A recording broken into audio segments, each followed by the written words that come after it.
Olá, queridas irmãs, queridos irmãos.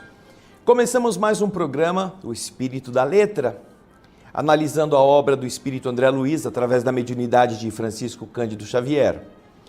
Estamos já no capítulo 6 do livro Nos Domínios da Mediunidade. Todos os outros livros já foram completados e você poderá assisti-los. E isso é uma forma do mundo espiritual facilitar o conhecimento dessas preciosas obras. São 7 obras completas e estamos paulatinamente a cada semana fazendo mais um capítulo da 8ª obra, que é tão importante quanto as anteriores, porque estabelece explicações sobre um fenômeno natural de todos os seres humanos, da sua biologia, da sua organização física, que é o da percepção mediúnica, que as pessoas não entendem, apesar de sentirem. Então, você que está nos assistindo, ajude outras pessoas, envie para elas o link, fale que estamos estudando, fale que há as outras obras, porque em cada uma tem assunto especial para a falta de informação daqueles que fazem parte da sua relação afetiva, da sua amizade e que têm dúvidas. Portanto, você também é um agente do bem, você também está ajudando Jesus a que o mundo ande mais rápido na direção do conhecimento. Faça com que o Espírito da Letra chegue a outras pessoas, porque assim você estará caridosamente demonstrando que você também quer o bem dessas criaturas, porque é algo que só vai beneficiar com o entendimento. Agora, pegue o lápis, pegue um papel ou pegue o próprio livro para ir anotando as coisas que você acha interessantes e vamos ao capítulo número 6, cujo título é A Psicofonia Consciente e que, de uma forma mais assim comum, mais vulgar, mais popularesca, é chamada de mediunidade falante. É aquela manifestação de espírito através da fala das pessoas. E é por isso que tem esse nome, psicofonos, a fala psíquica, só que ela é consciente neste caso. Vamos então ver como que o André Luiz nos explica? Acompanhe o texto. Desdobravam-se os serviços da casa de maneira harmoniosa. 3 guardas espirituais entraram na sala da reunião, conduzindo um irmão infeliz para o socorro do grupo. Estamos falando, recorde-se, estamos falando de um espírito. André Luiz está no plano espiritual, vendo uma sala onde médiuns se reúnem para dar vazão a essa ajuda das entidades aflitas. E aí está um deles. Quem era esse indivíduo? Está aí no texto, olha. Era um infortunado, um infeliz solteirão desencarnado.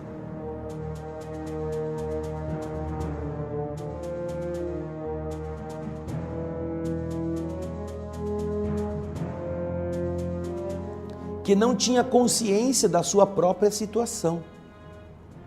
Incapaz de ver os vigilantes que o traziam, ele caminhava como se fosse um surdo cego, empurrado, impelido por forças que ele não sabia, não conseguia identificar.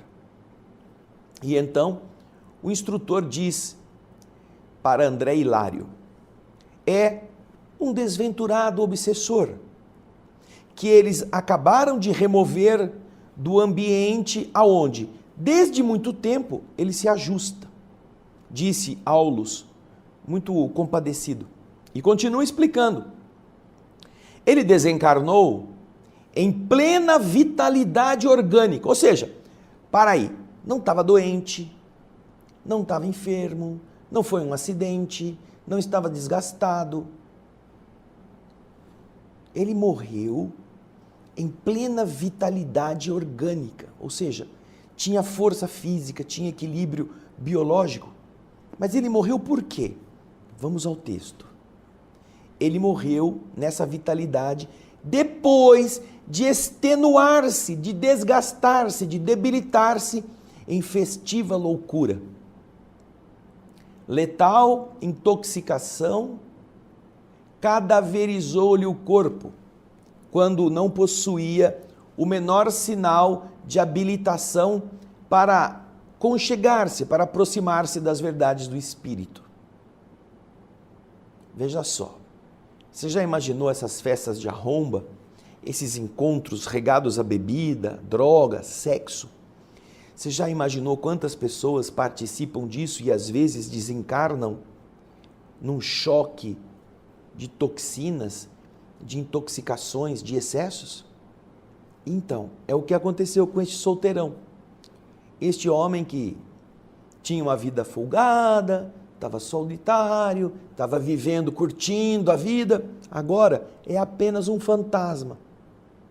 Não porque a gente acredite em fantasma, mas porque ele está num estado deplorável, já que ele não tinha se preparado em nada para a vida espiritual, não tinha se aproximado das verdades do Espírito e, obviamente, agora estava do outro lado sem saber que tinha morrido.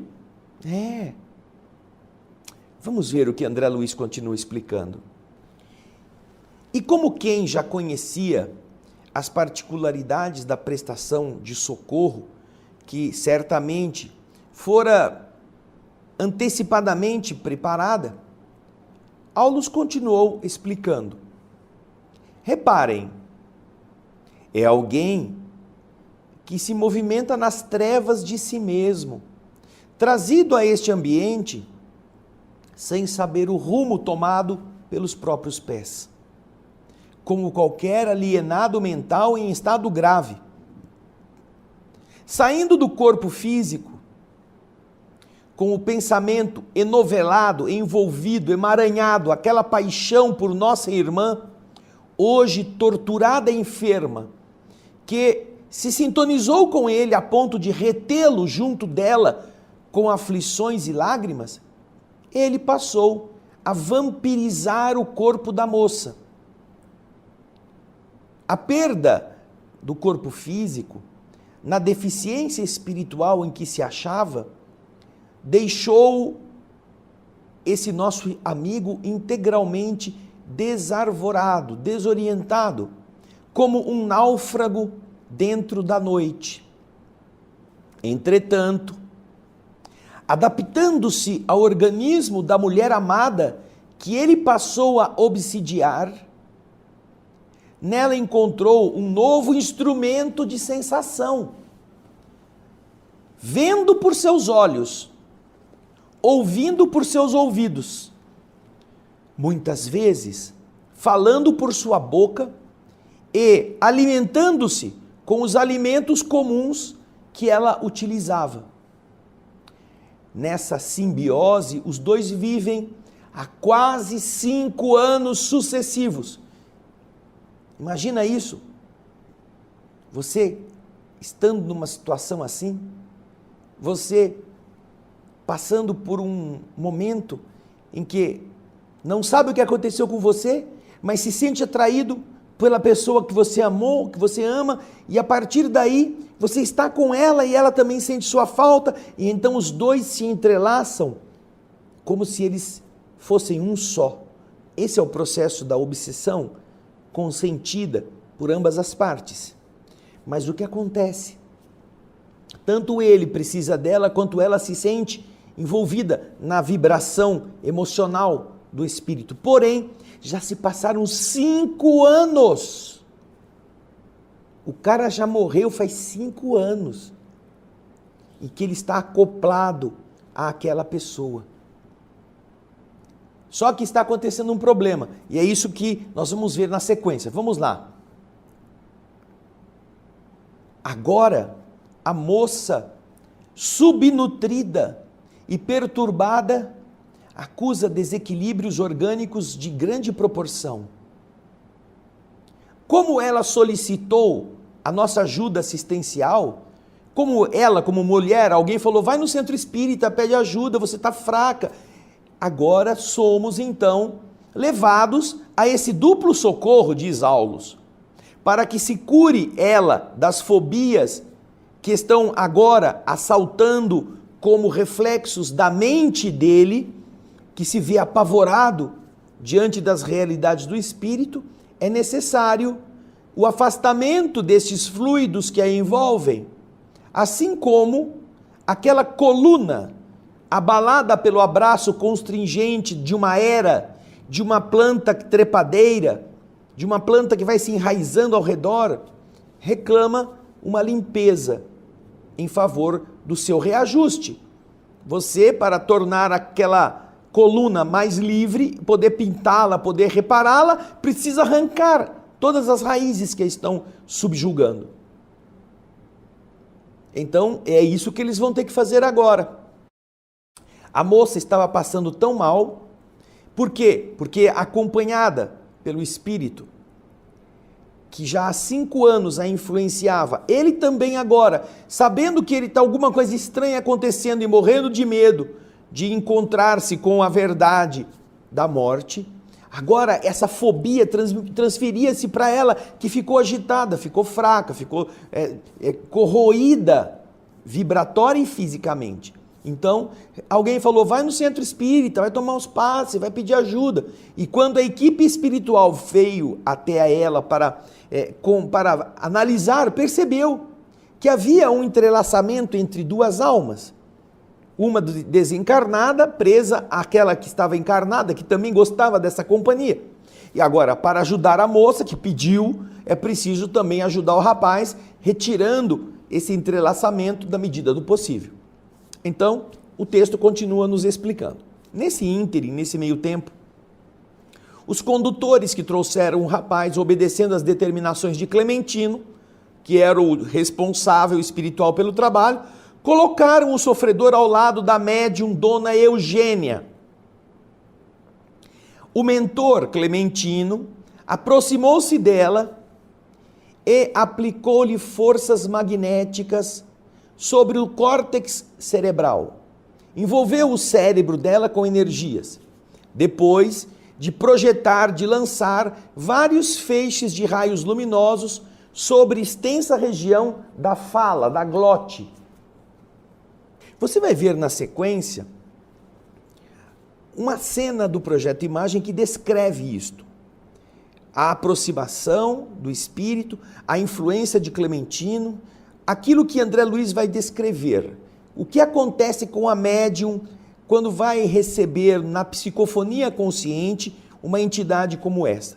Veja só o slide que nós estaremos descrevendo à medida em que você vai vendo a imagem.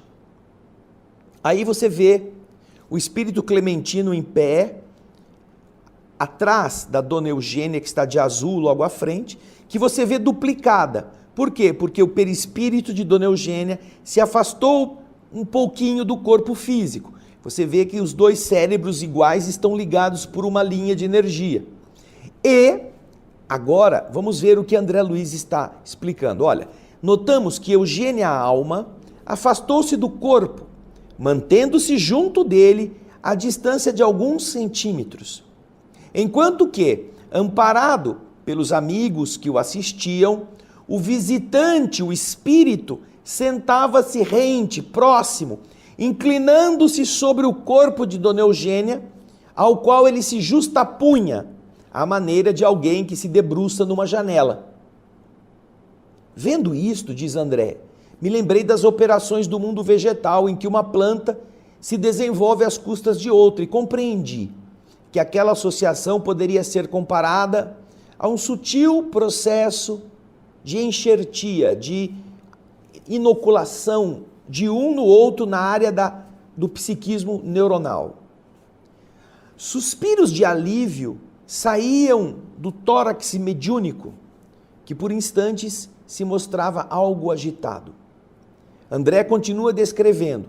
Observei que leves fios brilhantes ligavam a fronte de Eugênia, desligada do veículo físico. Vejam só, fios brilhantes ligavam a mente de Eugênia, fora do corpo, ao cérebro da entidade comunicante, está vendo? Por que eu perguntasse de maneira interrogativa pelo olhar e demonstrasse estranheza? Aulus explicou prestimoso. É o fenômeno da psicofonia consciente ou o trabalho dos médiuns falantes. Embora dominado o espírito, né, pelas forças de Eugênia, o hóspede enfermo do nosso plano fica controlado por ela, a quem ele se emana, se magnetiza pela corrente nervosa, através da qual nossa irmã, informada de todas as palavras que ele mentalize e pretenda dizer. A médium, ela está sabendo com antecipação, porque seu cérebro está ligado ao cérebro dele, o que ele quer dizer, o que ele está sentindo, o que é a ideia que ele quer falar. E com isto, ela aprende, ela pode, apreendendo antecipadamente, ela pode controlar o padrão da fala, pode deixar uma certa liberdade sem que ele abuse. E então é isso que André Luiz vai continuar a explicar aqui. Efetivamente, ele se apossa temporariamente do órgão vocal de nossa amiga, apropriando-se de seu mundo sensório, e com isso ele consegue enxergar, consegue ouvir e consegue raciocinar com algum equilíbrio, por intermédio das energias dela. Mas Eugênia comanda firme as rédeas da própria vontade, agindo como se fosse enfermeira, concordando com os caprichos de um doente, no objetivo de ajudá-lo.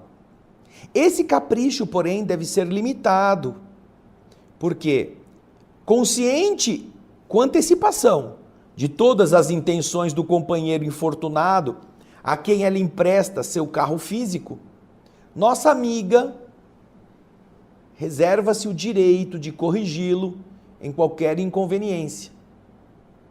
Pela corrente nervosa que está passando por eles, ela vai conhecer as suas palavras na hora em que elas forem formadas na mente dele e vai apreciá-las previamente, uma vez que os impulsos mentais dele lhe repercutem, lhe ecoam sobre o próprio pensamento como verdadeiras marteladas. Assim, ela pode frustrar no nascedouro qualquer abuso, fiscalizando-lhe os propósitos e expressões pelos quais se trata de uma entidade que ele é inferior, demonstradamente inferior.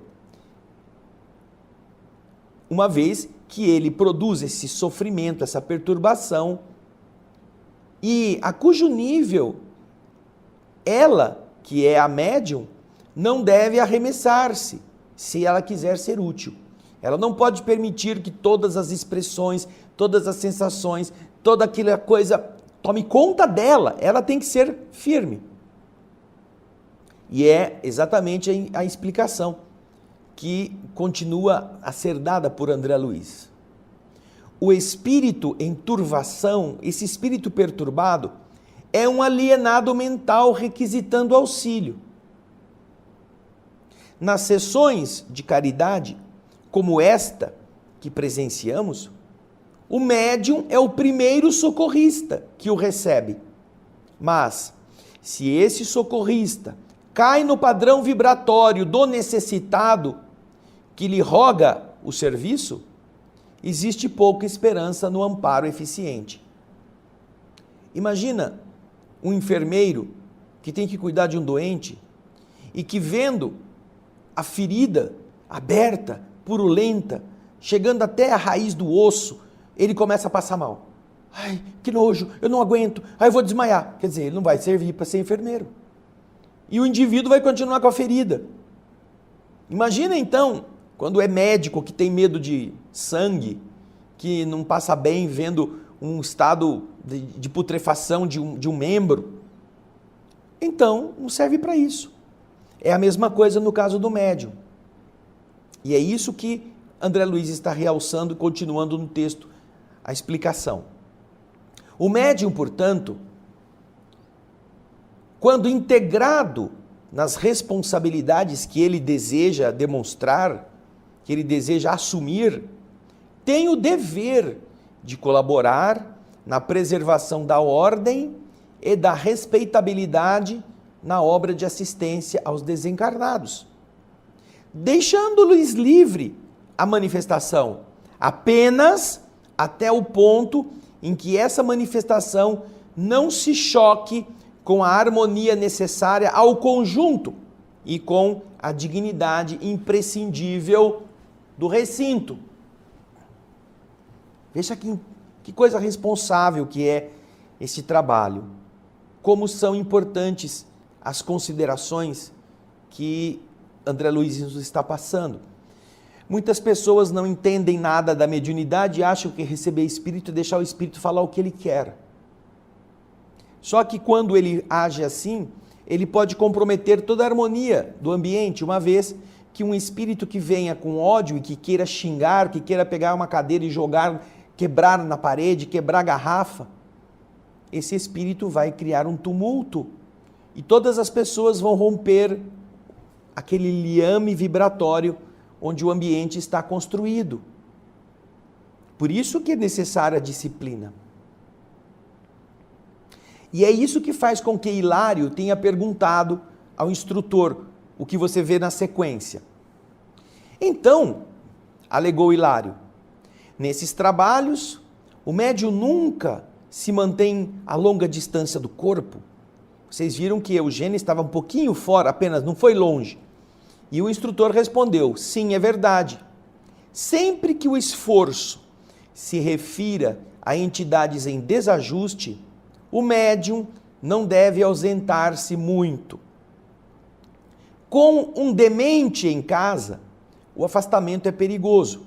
Mas, se nossa casa está guardada por amigos conscientes, que sabem o que vão fazer, podemos excursionar até muito longe, porquanto o nosso domicílio vai se demorar guardado com segurança.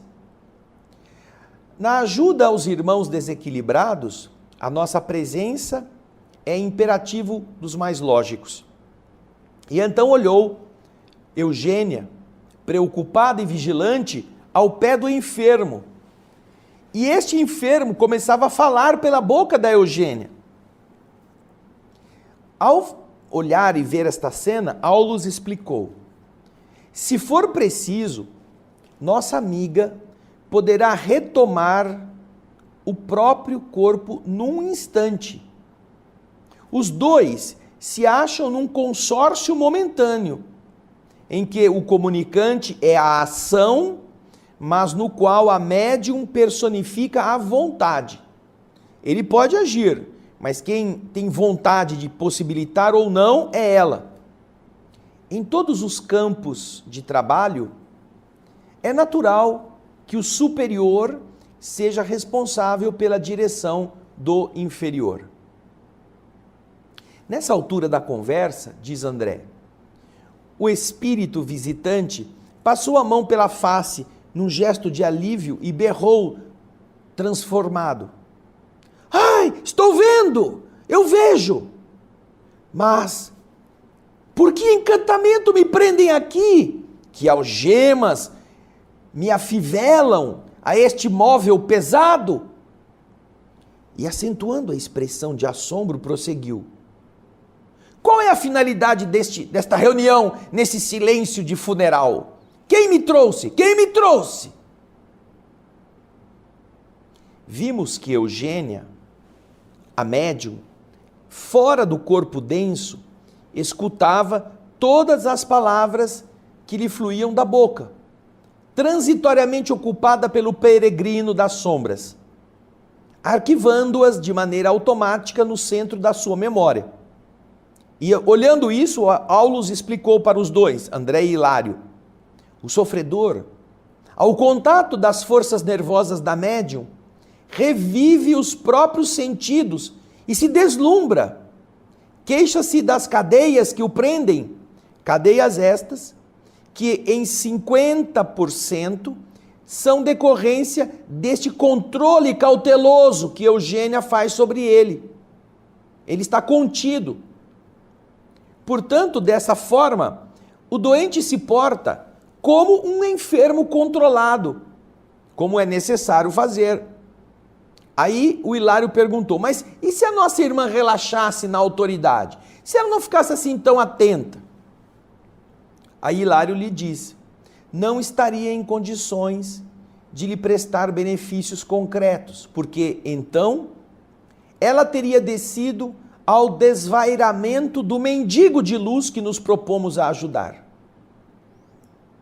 E numa imagem feliz, para ilustrar o assunto, Aulus acrescentou, um médium passivo, em tais circunstâncias, pode ser comparado à mesa da cirurgia, que sustenta o enfermo necessitado de uma operação.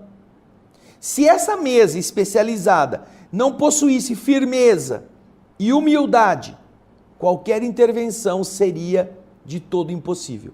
Se a mesa fosse frouxa, se a mesa fosse de um material pegajoso, se a mesa não permitisse a colocação de um indivíduo nessas condições para ser operado, se a mesa estivesse de uma matéria que não aceitasse higiene, ela estaria apodrecida, ela estaria cheia de contaminantes. Então o trabalho seria impossível. A mesma coisa com o médium. Se o médium não souber ser firme e humilde, ele vai ter dificuldades de ser um bom médium. Agora o Hilário disse, mas nossa amiga está enxergando de maneira consciente a entidade que está associando ao seu corpo físico, como nós, com tanta clareza, ela está vendo ele, porque na verdade devia ser um espírito muito feio. Ela está tendo condição de ver isso? E então o instrutor responde aos dois. No caso de Eugênia, isso não acontece, disse o Aulus condescendente, porque o esforço dela na preservação das próprias energias e o interesse na prestação de auxílio com todo o coeficiente de suas possibilidades não permitem a ela a necessária concentração mental para perceber a forma exterior da entidade. Ela não está enxergando com seus olhos a forma do espírito. Porém, nela, na Eugênia, se reproduzem as aflições e os achaques, as indisposições do socorrido. Ela sente a dor que ele sente e a excitação, registrando-lhe o sofrimento e o mal-estar. Enquanto eles estavam ali conversando e ouvindo as explicações, o comunicante gritava, contundente. Ele gritava pela médium, estaremos porventura num tribunal? Por que uma recepção estranha, tão estranha quanto esta, quando eu sou o importunado que comparece? A mim, Libório dos Santos, ninguém ofende sem revide. Veja só, são frases contundentes, são frases agressivas. E aí André Luiz explica, como se a consciência o torturasse através de criações interiores que não nos era dado perceber, ele gritava frenético, quem me acusa de haver espoliado minha mãe, jogando-a ao desamparo? Não sou culpado pelas provações dos outros. Por acaso não estarei mais doente do que ela? Veja só, a consciência de culpa, não é? Tentando se justificar. Nessa altura, diz André, Hilário olhou o obsessor de maneira compadecida e perguntou respeitoso, por acaso os seus padecimentos não serão simples angústia moral, angústia da sua consciência? E Aulus disse, não tanto assim. As crises morais de qualquer teor nos refletem até mesmo no veículo físico, no corpo de carne. Esse nosso irmão beneficiário desta hora possui o cérebro perispirítico dilacerado e a flagelação que lhe invade o corpo fluídico é tão verdadeira quanto a de um homem comum torturado por um tumor intracraniano, como se tivesse um câncer no cérebro. Demonstrando-se então sumamente interessado no estudo, Hilário acrescentou: se fôssemos nós, os companheiros encarnados, se nós estivéssemos lá querendo mais conhecimentos da vida espiritual, poderíamos perguntar a ele, fazer um interrogatório minucioso sobre os seus motivos? Ele estaria em posição de identificar-se com perfeição? Ele saberia quem ele é, onde ele morou, o que aconteceu com ele? Aulus, então, abanou levemente a cabeça e considerou: nas condições em que ele se encontra, esta realização, este acontecimento não seria viável. Estamos abordando apenas um problema de caridade, que se reveste, porém, da mais elevada importância para a vida em si. Na hipótese de realizarmos essa tentativa, conseguiríamos tão somente uma inútil inquirição, como se você estivesse tentando conversar com um alienado mental, que por algum tempo ainda vai se mostrar lesado em expressivos centros do raciocínio. Trazendo com ele a herança de uma existência desequilibrada e fortemente atraído para a mulher que o ama e de quem se fez desabrido, intenso perseguidor, a nada ele aspira por agora, senão a viver uma vida parasitária junto dessa irmã de cujas energias se alimenta. Ele envolve a moça em fluidos enfermiços e nela se apoia, assim como a trepadeira que se alastra e que prolifera sobre um muro. Somando tudo isso ao choque produzido pela morte, não temos o direito de esperar dele uma experiência completa de identificação pessoal.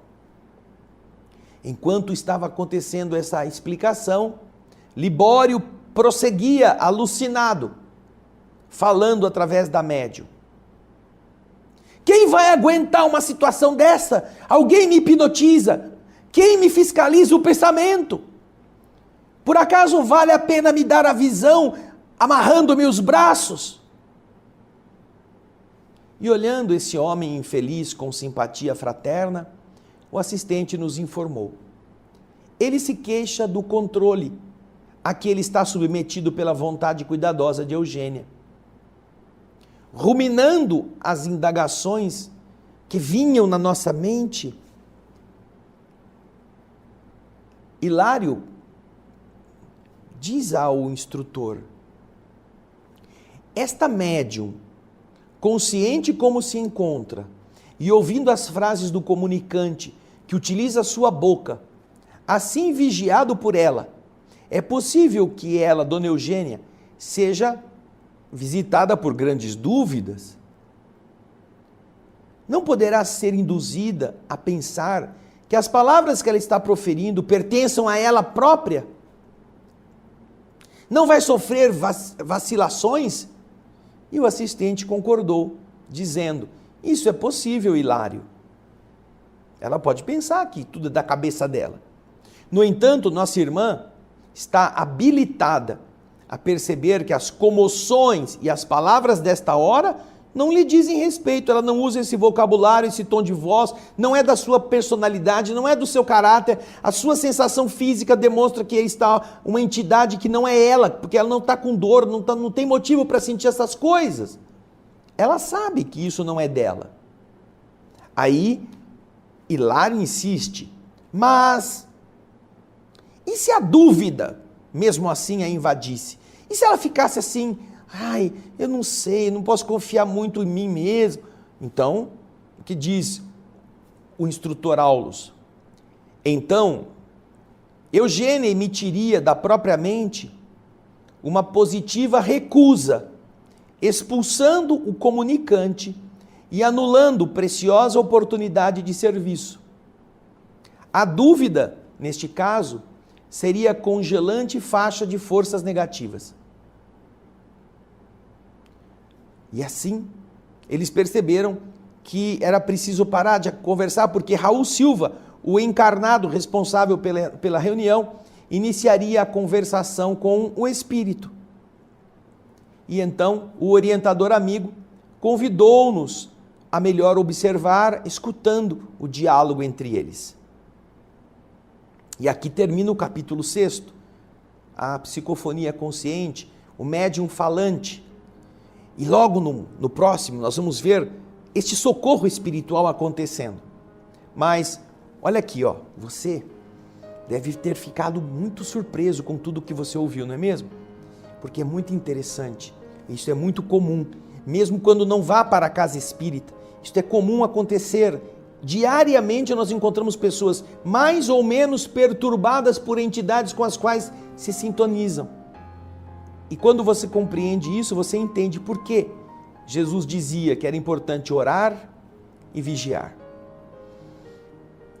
Ajude outras pessoas, faça com que elas conheçam estas coisas e você verá que menos remédios tarja preta precisarão ser usados para que as pessoas possam encontrar equilíbrio. Aqui o espírito da letra leva a você esses conselhos, essas riquezas espirituais.